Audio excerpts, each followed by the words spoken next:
Let's go now to Thailand. Thailand has three primary instrumental ensembles that are similar to the other ensembles in Southeast Asia. First, we have the Pipat.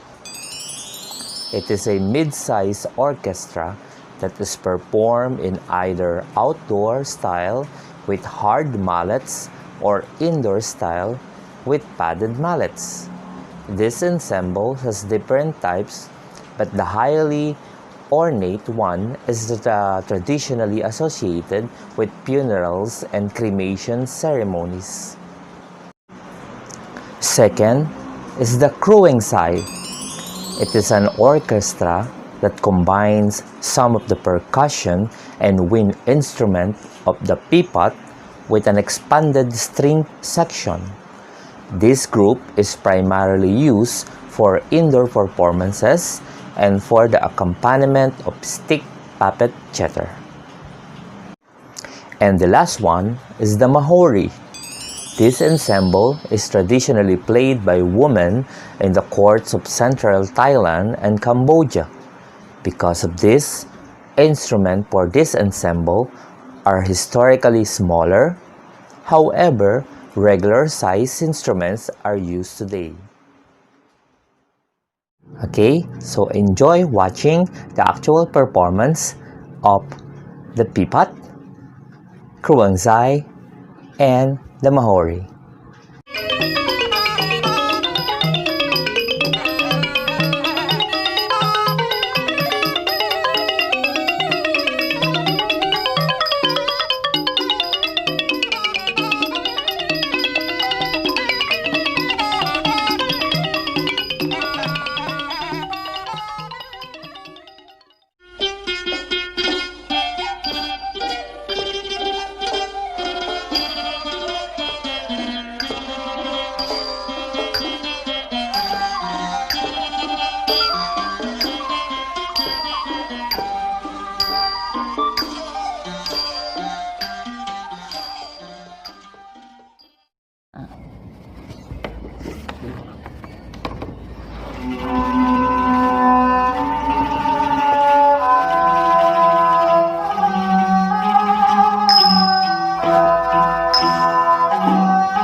Sawadika!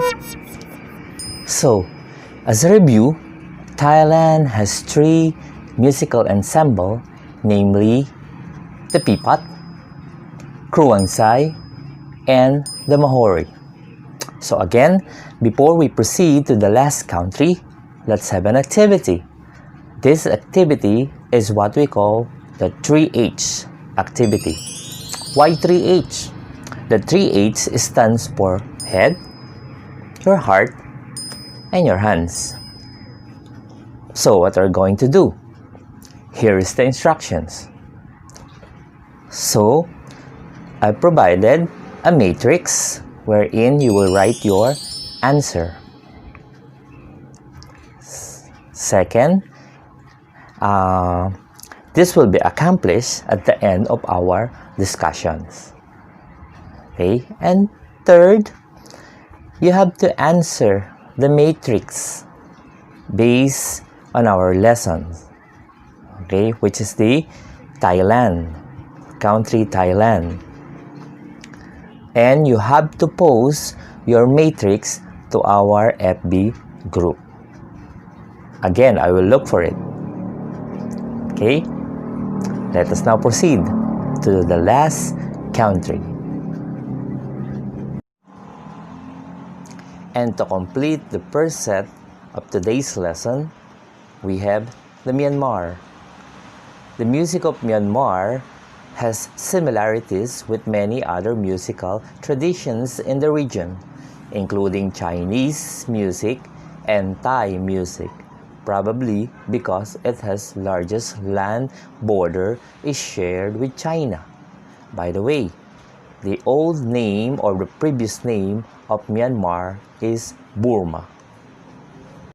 In Myanmar, we have the Saing Waing, Myanmar's traditional folk music ensemble It is made up of mainly of different gongs and drums as well as other instruments depending on the nature of the performance. Myanmar's musical instruments are categorized into two types, the loud-sounding and the soft-sounding. The loud-sounding instruments are performed in open-air ensembles at ceremonies and festivals. Most of the saing-waing instruments belong to the loud-sounding category.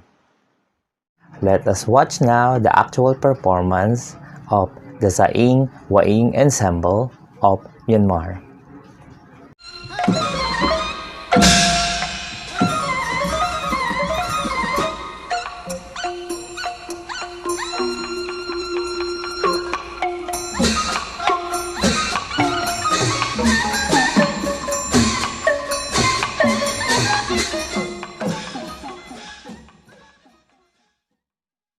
Okay, so we are done with our lesson.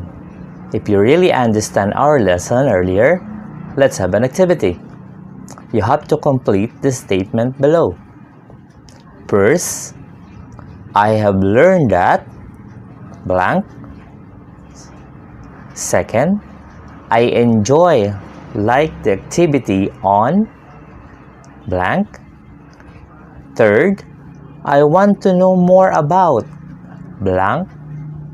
And the last one, the things that I shall not forget are blank.